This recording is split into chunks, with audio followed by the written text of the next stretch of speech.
Socialism and Communism after Marx. This will be the playlist concerning socialism and communism after Karl Marx. The Marxist doctrine is omnipotent because it is true. It is comprehensive and harmonious and provides men with an integral world outlook, irreconcilable with any form of superstition, reaction, or defense of bourgeoisie oppression.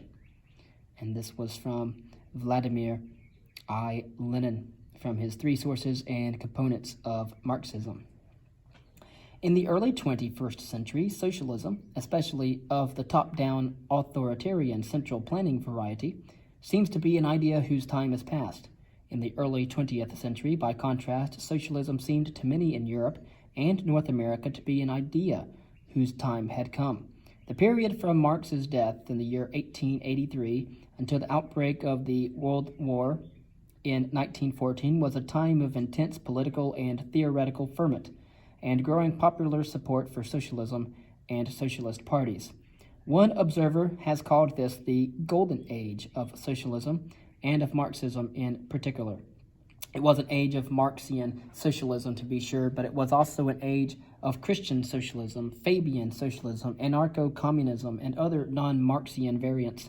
While some socialists considered themselves Marxist, others were highly critical of various aspects of Marx's theory.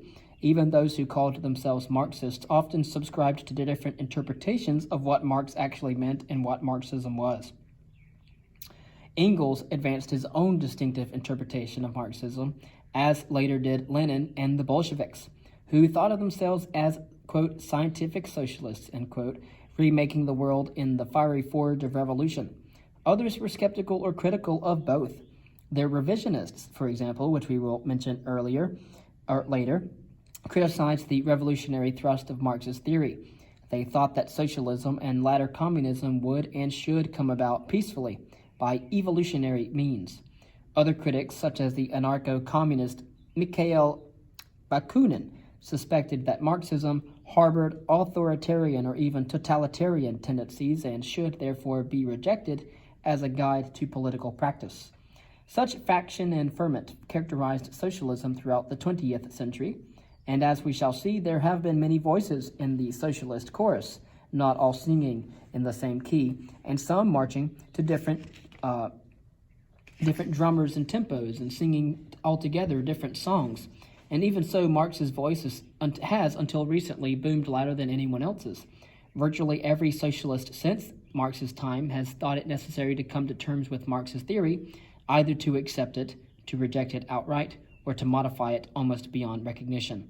Something of the variety of Marxisms and of other forms of socialism can be seen.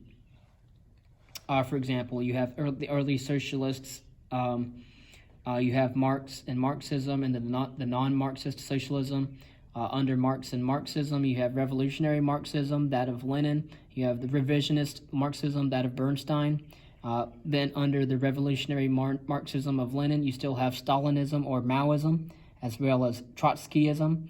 Under the revisionist Marxism of Bernstein, you have critical Western Marxism as well as social democracy. And under the non-Marxist socialism, which came like Marxism and from early socialists, you have anarcho-communism, Fabian socialism, Christian socialism, and market socialism. These are the major forms of socialist thought. Several years before Karl Marx's death, he learned that a group of admiring French working men were calling themselves Marxists. The idea that anyone would reduce his complex and supposedly, quote, scientific, end quote, theory to a simplistic ism appalled the old man. As Marx told his son-in-law, "What is certain is that I am not a Marxist." But if Marx did not regard himself as a Marxist, many others were happy to claim the title.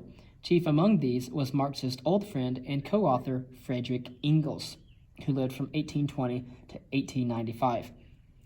Concerning Engels' Marxism, although a fierce critic of capitalism, Engels was himself a capitalist. His father, co-owner of the German textile firm of Ehrman and Engels, had sent the young Engels to England in 1842 to manage the firm's factory in Manchester.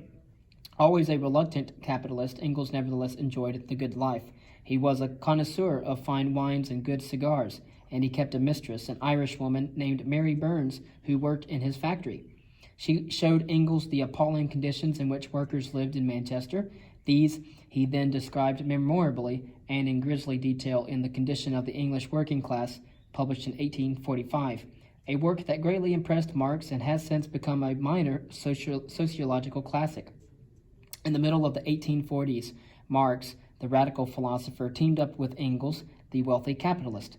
The partnership was in many ways unique. Each was strong where the other was weak. Marx quickly came to depend on Engels, not least for financial assistance during the early years of his exile in England, where the Marx family had moved to in 1849, living for years in dire poverty. For his part, Engels depended on Marx for political inspiration and intellectual stimulation. Marx, as Engels readily acknowledged, was the deeper and more original thinker. But Engels was the better writer, with a knack for turning memorable phrases and writing with ease and speed in several languages. In the works that they wrote together, including the Communist Manifesto of 1848, the ideas were mainly Marx's, but much of the prose was Engels'. During Marx's lifetime, then, Engels did much to simplify and popularize his friend's ideas. In the years immediately following Marx's death, however, Engels added his own ideas to Marx's. Engels adapted and interpreted, one might say even radically reinterpreted, Marx's theory. Indeed, some scholars have suggested that it was Engels, not Marx, who invented Marxism, so that later Soviet Marxism, or Marxism-Leninism, owes more to Engels than to Marx. We will examine the latter claim as well, but first we need to look more closely at Engels' political situation and his contribution to Marxism. The political situation in which Engels found himself in the 1880s was peculiar. After Marx's death in 1883, he claimed to speak for Marx on a wide variety of subjects, including the direction in which the German Social Democratic Party, or SPD, should be heading. The SPD, the German Social Democratic Party, had been formed in 1875 by an alliance of two rival German socialist parties, the United German Labor Party, founded in 1863 and led by Ferdinand Lassalle, who lived from 1825 to 1864, and the Social Democratic Workers' Party, established in 1869 by Marx's disciples August Bebel and Wilhelm Liebknecht. Again, Lassalle had been Marx's main rival for the theoretical and intellectual leadership of the German socialist movement, and each devoted considerable energy to criticizing the other. Their contrasting visions of socialism were matched only by differences in their respective appearances and personalities. Marx, who was short, stout, and every inch the thorough and studious scholar, distrusted the tall, handsome, popular, and flamboyant Lassalle. A dashing and romantic figure, Lassalle was a spellbinding orator and a gifted writer of plays, poems, and political tracts, of which Marx heartily disapproved. Unlike Marx, an internationalist who held that the working class has no homeland, Lassalle was an ardent proponent of nationalism who believed that workers of every nation should seek their own path to socialism. The political tactics that will work for German socialists, for example, would not necessarily work for the French. Moreover, he believed working people tend to be deeply patriotic and protective of their respective countries. To try to weld them into a unified international movement would therefore be ill-conceived and bound to fail. Also, unlike Marx, Lassalle held that the state could not, should not, and would not wither away. It must instead be captured electorally and controlled democratically by workers and their elected representatives. Socialism was to be imposed from above by a beneficent and all-powerful state. Even after Lassalle's premature death in 1864, he was killed at the age of 39 in a duel over his love affair with a 17-year-old girl. The Lassallean wing of the German Social Democratic Party continued to be a thorn in Marx's side. Its reformist tendencies, its eclecticism and romanticism, its German nationalism, all ran counter to Marx's vision of a broad, unified, and international workers' movement. From Marx's death in the year 1883 until his own in 1895, Engels was the guardian of Marxian orthodoxy, to whom Marxists in Germany and elsewhere looked not only for theoretical inspiration and clarification, but also for practical advice. In addition to offering advice about political tactics, Engels supplied a simplified version of Marx's theory that is in several respects difficult to square with Marx's own views. In particular, Engels made two very important moves. First, he claimed for Marxism the honorific title of scientific socialism.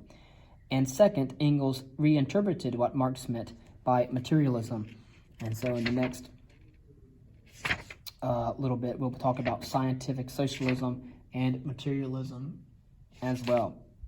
In his speech at Marx's graveside, Engels called Marx the man of science, comparing his achievement to that of Charles Darwin. Just as Darwin discovered the law of development of organic nature, he said, so Marx discovered the law of development of human history. There is at first sight an air of plausibility about the comparison. After all, Marx did believe that his inquiries were scientific. By science, the German word is Wissenschaft. Marx meant a body of organized knowledge that can be tested and found to be true or false. Scientific knowledge, he held, is not static and closed, but open to criticism and refutation. Marx was highly critical of earlier thinkers, including Adam Smith and many others, for being insufficiently scientific.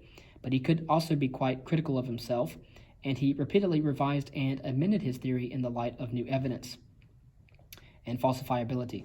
Marx's open and self-critical conception of science contrasts sharply with Engels' closed and uncritical view. Consider, for example, their respective views on the nature and function of scientific generalizations or laws.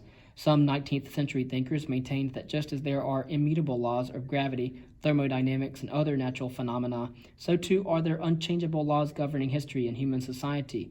Marx agreed that there are social and historical laws, but he believed that these were historically changeable artifacts, mutable features characteristic of particular social formations, rather than fixed features of all past, present, or possible future societies. The so-called law of supply and demand, for example, is not a timelessly true law, but merely an artifact of capitalist market society. When capitalist society is superseded, that law will no longer be valid. In this respect, the laws of social scientists are quite unlike the laws discovered by physicists, chemists, biologists, and other natural scientists. Engels, by contrast, believed that the new science of dialectics showed that the laws governing nature and society were one and the same. According to dialectics, everything, nature, history, even human thought, is nothing more than matter moving in accordance with the timeless laws of dialectics. And dialectics, he wrote, quote, is the science of the most general laws of all motion. Therein is included that their laws must be equally valid for motion in nature and human history and for the motion of thought. He also said that just as all true knowledge of nature is knowledge of the eternal, the infinite, and hence essentially absolute, so too, Engels claimed, is all true knowledge of human beings and their history absolute and unchanging. On this dogmatic and rigid science of dialectics, Engels erected his claims for scientific socialism. Engels maintained that scientific socialism, that is, his and he claimed Marx's version of socialism, was not simply one political ideology among many competitors, but an unchallengeable scientific account of how things were and must be.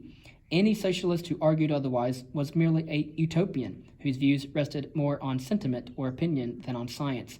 Such dogmatic self-certitude represented a dramatic departure from the young Marx's call for a, quote, relentless critique of all that exists, end quote, including existing conceptions of science. Next, we will talk about materialism. And as we saw the preceding chapter, Marx called himself a materialist. We will finish that in the next reading.